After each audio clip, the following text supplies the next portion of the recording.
ایک بہت زبردست واقعہ ہے چینج آف قبلہ کا. یہ آپ نے پڑھا ہوگا کہ پہلے قبلہ کیا تھا؟ مسجد اقصیٰ. مسجد قبلہ تین گئے ہیں آپ؟ وہاں پہ چینج ہوا تھا نا. تو پہلے مسجد اقصیٰ بیت المقدس کی طرف رخ کر کے مسلمان نماز پڑھتے تھے، اور اس کی بہت سی حکمتیں تھیں. اس کی ایک حکمت بیان کی ہے اسکالرز نے کہ جیوز کے ساتھ to make some sort of an affiliation, کیونکہ جیوز کی آپ کو پتہ ہے کہ ایک دل لگی بیت المقدس سے تھی، تو شاید کہ ان کا دل تھوڑا نرم ہو جائے کہ مسلمان ہم میں سے ہی ہیں، یعنی یہ وہی لوگ ہیں جو موسیٰ علیہ السلام کی ٹیچنگز کے فالوورز ہیں، شاید کچھ ہو جائے. لیکن اس کے بعد جب اچانک سے یہ چینج کیا گیا تو اس میں اللہ سبحانہ وتعالیٰ نے صحابہ کا بھی ٹیسٹ لیا. آپ دیکھیں نا، یہ بہت عجیب بات ہے کہ صحابہ نماز پڑھیں، ایک دم کوئی آ کے بتاتا ہے کہ آپ کو پتہ ہے کہ وہی آ گئی اور قبلہ آج سے چینج ہو گیا. کسی ایک صحابی نے نہیں کہا کیوں، اور اللہ نے پھر ان کی تعریف کی قرآن میں کہ ان لوگوں نے حق چکا دیا ہے اللہ اور اس کے رسول کا، یعنی کیوں تک نہیں پوچھا کیوں. انہوں نے کہا اچھا چلو جی اس رخ کر کے نماز پڑھو، یعنی مکہ کی طرف رخ کر کے نماز پڑھو. تو وہ کامیاب ہو گئے اس ٹیسٹ میں. ٹیسٹ آف اوبیڈینس تھا یہ، ٹھیک ہے، کہ یہ سوال کرتے ہیں کہ کیا کرتے ہیں. ان کی ٹریننگ ایسی زبردست ہو گئی تھی کہ انہوں نے کیوں تک نہیں کیا. لیکن ہیونگ سیڈ اٹ، کچھ لوگ منافق تھے ظاہر ہے اس دور میں، انہوں نے بہت سی کویسچنز ریز کیے کہ وہ یہ لگتا ہے کہ جیوز کے ساتھ بات نہیں بنی تو اب دوبارہ قریش کی طرف جا رہے ہیں. جیوز نے بھی یہی کہنا شروع کر دیا کہ یہ لگتا ہے محمد صلی اللہ علیہ وسلم جو ہے نا کنفیوز ہو گئے، نعوذ باللہ. پھر اللہ نے آیات اتاری نہیں، سیقول السفہاء، دوسرا پارہ یہاں سے شروع ہوتا ہے نا، کہ بے وقوف لوگ، نادان لوگ جو ہے وہ کہتے ہیں کہ اللہ کے نبی صلی اللہ علیہ وسلم جو ہے نعوذ باللہ کنفیوز ہو گئے، قبلہ چینج کر لیا. اللہ نے اس کا آنسر دیا. وہ کہتے جی کہ یہ اب اس طرف مائل ہو رہے ہیں دوبارہ سے، قریش کی طرف، ان کی فیور لینا چاہ رہے ہیں، ڈر گئے. قریش نے کہا جی کہ محمد صلی اللہ علیہ وسلم جو ہے نا اس کو پتہ لگ گیا نعوذ باللہ کہ اس کا ریلیجن غلط ہے اور ہمارا ریلیجن ٹھیک ہے، اس لیے وہ دوبارہ ہماری طرف آ رہا ہے. تو ہر بندے نے اپنا اپنا ویو دیا، ٹھیک ہے، لیکن اللہ نے اپنا ویو دیا. اور وہ ویو کیا تھا؟ اللہ سبحانہ وتعالیٰ نے قرآن مجید کی آیت سورہ البقرہ کی جو میں نے آپ کو کہا ہے، اللہ نے کہا کہ we see the turning of your face to the heaven, now shall we turn you to a qibla that will please you, then turn your face in the direction of the sacred masjid, wherever you are turn your faces in that direction. اللہ نے کہا یا رسول اللہ ہم جانتے ہیں آپ کا اپنا دل بھی یہی ہے کہ قبلہ مکہ، کیونکہ نبی اکرم صلی اللہ علیہ وسلم کی پرسنل وش بھی تھی اور وہ بار بار آسمان کی طرف دیکھتے تھے. تو اللہ نے کہا کہ ہم آپ کا یہ دیکھنا نوٹ کرتے ہیں، اس لیے آج سے نبی آپ اس طرف اپنی ڈائریکشن کیجیے. اب یہ ایک پرفیکٹ موقع تھا منافقین کے لیے کہ وہ پوائنٹ ریز کرتے، ٹھیک ہے. بڑا عجیب لگتا ہے کہ ایک دم سے ڈائریکشن آف قبلہ کیوں چینج ہو گئی، لیکن اللہ سبحانہ وتعالیٰ کی اس میں حکمت تھی. ایک حکمت یہ بھی تھی کہ جیوز کو یہ ریئلائز کروایا جائے کہ تم دیکھو پہلے بیت المقدس کی طرف سارے منہ کر کے نماز پڑھتے تھے، بیت المقدس بھی ہمارا ہے، لیکن اب واپس سب کو کہاں لایا جا رہا ہے؟ دین ابراہیمی کی طرف، کیونکہ کعبہ تعمیر کرنے والے کون ہیں؟ ابراہیم علیہ السلام، اور جیوز کے بھی بڑے وہ ہیں.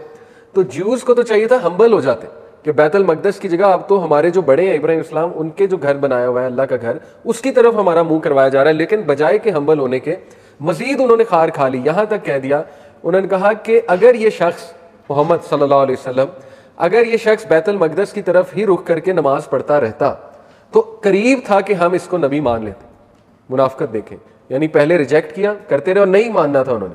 یہ تو ویسے ایک بہانہ بنا رہے ہیں نا اب تانا دینے کے لیے کہ ہم مان لیتے، لیکن اب تو بالکل نہیں مانیں گے. تو پھر اللہ نے اس کا جواب دیا کہ یہ وہی گھر ہے جو ابراہیم نے تعمیر کیا تھا، تو خار کس بات کی؟ وہیں اللہ نے دوبارہ دین ابراہیمی کی طرف تمہیں رجوع کروایا تو تم بھی کرو. یہ کب ہوا تھا چینج؟ یہ جو اٹ ہیز بین ڈاکومنٹڈ کہ جو پہلی نماز کعبہ کا رخ کر کے پڑھی گئی وہ ظہر کی نماز تھی، اور یہ خبر صحابہ تک فجر کی نماز میں پہنچی تھی. اور صحابہ نے، میں نے آپ کو بتایا، ایک سوال نہیں کیا اور انہوں نے کہا کہ ٹھیک ہے. اور قبلہ چینج جو ہے مدینہ میں عصر کے ٹائم پہنچا، یہ نیوز عصر کے ٹائم پہ، اور پھر عصر کی نماز جو ہے وہ کس طرف کر کے پڑھی گئی؟ اس طرف جو ہے مکہ کی طرف. صحیح بخاری کی حدیث ہے کہ while the people of Quba were praying the Fajr prayer, a person came to them saying, the messenger of Allah has had in this night Quran revealed to him and it orders that we face the Kaaba, so face it. They were facing Sham and without saying anything they turned towards the Kaaba. اس طرح کا ایمان اللہ کو درکار ہے، ٹھیک ہے. آج کے دور میں دیکھیں بہت وسوسوں کا دور ہے، گرے ایریاز بہت زیادہ ہیں، تو ثواب کمانا آج کے دور میں بہت آسان ہے. ہمارا تو ٹیسٹ ہی کوئی نہیں ہوا نا. All we have to do is کہ سنت کو پکڑے رکھیں، سنت طریقوں پہ چلتے رہیں، اور جو اوتھینٹک اسلام ہے اس کو پکڑ کے رکھیں، بس دیٹس اٹ. ہمارا تو صحابہ والا ٹیسٹ ہوا ہی نہیں، ٹھیک ہے. تو اس کے بعد جو ہے یہ میں نے آپ کو بتایا کس طرح انہوں نے تان و تشریح کی مسلمانوں کو. تو پھر یہ آیا، میں آپ کو سنا دیتا ہوں. اللہ سبحانہ وتعالیٰ نے آیت ریویل کی سورہ البقرہ کی، سیقول السفہاء. تو یہ آیت ہے جی، the fools among the people will say، foolish لوگ لوگوں میں سے کہیں گے، what has turned them from the qibla to which they were used. Say, to Allah belong both the east and west. He guides whom he wills to a way that is straight. سبحان اللہ. بات ہی ختم. آپ انہیں جواب دیں کہ اللہ کی مرضی. اللہ مغارب اور مشارق دونوں کا رب ہے.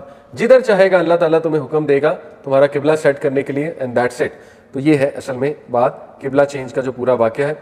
تو اس کے بعد ایک فقہی ایشو ارائز ہوا. کچھ صحابہ نے یہ سوال کیا کہ what of our previous prayers جو بیت المقدس کی طرف منہ کر کے پڑھی گئی تھیں. یہ ویلڈ سوال ہے. اور کچھ صحابہ نے سوال کیا کہ ہم میں سے کچھ فوت ہو گئے ہیں, ظاہر ہے انہوں نے جو بھی نمازیں پڑھی مسلمان ہو کے وہ بیت المقدس کی طرف پڑھی تھی, ان کا کیا؟ تو اس کا جواب بھی قرآن مجید نے ہی دیا. سورہ البقرہ میں ہے, اللہ سبحانہ و تعالیٰ نے جو ہے وہ اس کا جواب دیا. اینڈ وی اپوائنٹڈ دا قبلہ to which you were used only to test those who followed the messenger from those who would turn on their heels. پہلے مقصد بتا دیا کہ قبلہ چینج کا مقصد کیا تھا, کہ ہم تم میں سے ان بعض لوگوں کو ٹیسٹ کرتے جو یہ دعویٰ کر رہے ہیں کہ وہ سچے پکے مومن ہیں. تو ٹیسٹ تو کرتا ہے اللہ, ٹھیک ہے. اسی لیے یاد رکھیں بہت سے نوجوان دائی بننا چاہتے ہیں اور ہمیں شاید ایک گلیمر بھی نظر آتا ہو, کیمرے کے سامنے آنا, آڈینس کو ایڈریس کرنا, ٹھیک ہے نا. لیکن ask me when you are on stage اور آپ دین کی بڑی بڑی باتیں کرتے ہیں تو سب سے پہلے ٹیسٹ کس کا ہوتا ہے؟ آپ کا. یہ آپ کبھی مجھ سے پوچھیں, ٹھیک ہے. تو یہ آسان نہیں ہے دائی بننا, ٹھیک ہے. یہ اس میں گلیمر بہت نظر آتا ہے لیکن اللہ ٹیسٹ بھی کرتا ہے. اللہ تعالیٰ سب کو آسانیاں دے.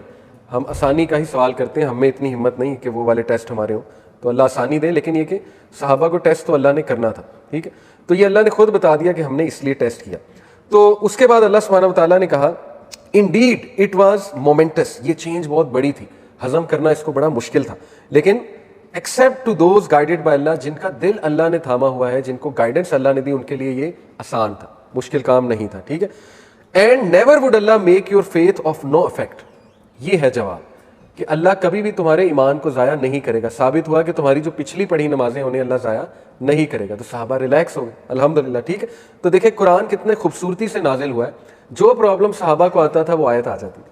تو اس طرح سے قرآن کو پڑھا جائے تو دیکھیں ہر بندہ قرآن کو بہت اچھے سے انڈرسٹینڈ کرے گا کہ اچھا اس کا یہ سیاق و سباق تھا, اس آیت کا یہ اس موقع پہ آئی, ٹھیک ہے. تو یہ بہت خوبصورتی ہے قرآن مجید کی کہ 23 سال میں اس طرح سے نازل ہوا ہے.